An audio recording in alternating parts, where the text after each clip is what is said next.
వేరేం లేదు. సో మరి మన శిక్షణ శిబిరంలో పదవులు త్యాగం చేస్తాము లేదా ప్రాణత్యాగం చేస్తామని రేవంత్ రెడ్డి అన్నారు. ఎవరిని ఉద్దేశించి అన్నారు? అందరం కలిసి చేద్దామని అంటారు. ఇంకా కలవట్లేదా? కలవలేదండి. మీరు అది ఒక్కటే విన్నారు కానీ ఇది కూడా అన్నాడు. అందరం కలిసి చేద్దాము, ఏదైనా చిన్న చిన్న పొరపాట్లు ఉంటే కూడా వాటి రెక్టిఫై చేసుకుందాము.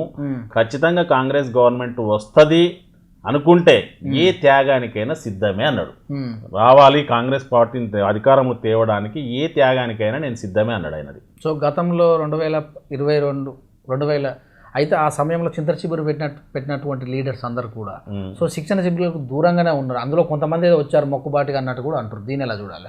లేదండి, అట్లాంటిది ఏం లేదు. ఒక ముగ్గురికి యాక్చువల్గా ఏంటంటే ముగ్గురు సీనియర్ లీడర్లు వాళ్ళకి రాదని చెప్పి ఫస్ట్ మన పిసిసి గారికి ఫోన్ చేసి కూడా చెప్పారట, మేము రాలేకపోతున్నాను, బయట ఒక ఆయన శ్రీశైలం ఉన్నాని, ఒక ఆయన ఆల్రెడీ పార్లమెంటరీ కమిటీలో ఉన్నానని చెప్పి విత్ ఎవిడెన్స్ ఫోటోలు కూడా పంపించారు మీటింగ్ అయినట్టు కూడా.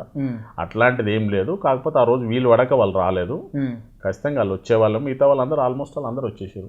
వచ్చిండ్రు, వాళ్ళు స్టేజ్ మీద క్లియర్ చెప్పారు, పార్టీ అధికారంకు రావడానికి మనం అందరం కలిసికట్టుగా పనిచేద్దాం, ఈ చిన్న చిన్న మనస్పర్ధలు అనేవి వస్తుంటాయి, వాటిని అంతా మన ఇంటి లోపల సర్దుకపోదామని కూడా అందరు చెప్పడం జరిగింది. మధుయాష్కి గారు కానీ, జానారెడ్డి గారు కానీ, నెక్స్ట్ బట్టి విక్రమార్క గారు కానీ, పొన్నం ప్రభాకర్ కానీ అందరు కూడా అదేవిధంగా చెప్పిండ్రు. ఇక నుండి కూడా ఖచ్చితంగా పార్టీ బలోపేతానికే కృషి చేసేందుకు అందరూ కూడా శాయశక్తుల ప్రయత్నం చేస్తారు. కానీ ఈ చిన్న చిన్నటిని ఎవరు పట్టించుకోరు, అది ఏం కాదండి. ఖచ్చితంగా వస్తుంది కాంగ్రెస్ పార్టీ అధికారంలోకి.